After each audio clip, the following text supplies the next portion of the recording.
Hello guys, welcome আমাকে তোমার অনেক কিপটে হয়ে গেছে বুঝছো। আমাকে লাইক কমেন্ট কেউ কিছু করো। আমার এটা তো ভিউ হয় না এখন।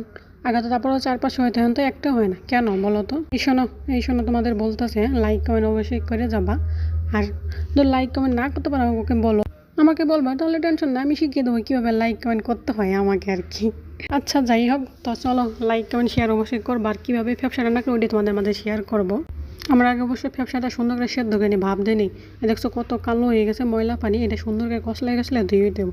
রান্নাটা সুন্দর করে দেখো কীভাবে রান্না করি।